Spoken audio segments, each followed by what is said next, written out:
have been counting patients who died from serious pre-existing conditions as COVID-19 deaths. One America's Pearson Sharp has more, as the CDC counts over 51,000 patients who actually died from heart attacks as opposed to the coronavirus.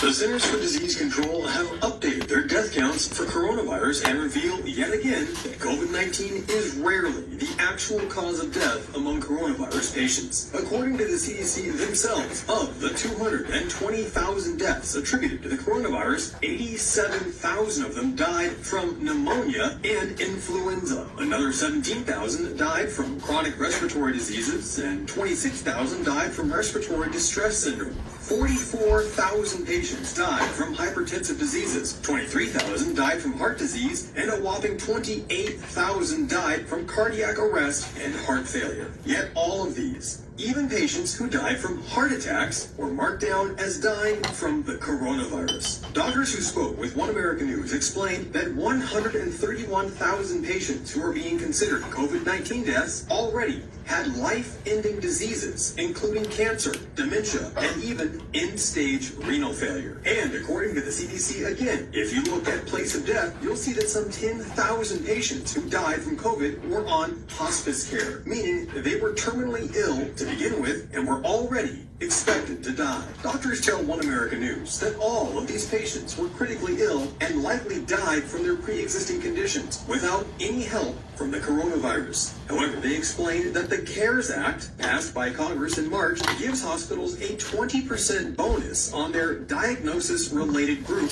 paid for by Medicare. Essentially, that means doctors are being paid to list deaths as coronavirus without any indication the patient's death was actually COVID-related.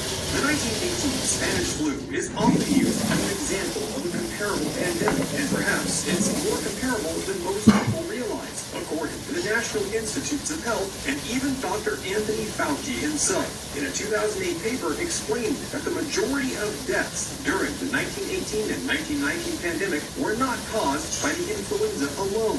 Instead, Dr. Fauci says that the vast majority of deaths were caused by bacterial pneumonia. Exactly what the CDC shows we're witnessing again today. The CDC backs these numbers up, explaining that coronavirus itself is responsible for just 6% of all deaths listed as coronavirus related. The other 94% of deaths are due to pre-existing comorbidities, including serious illnesses and advanced age. However, despite this report being officially published by the CDC, so far the mainstream media have completely ignored it, instead continuing to hype a pandemic that seems less dangerous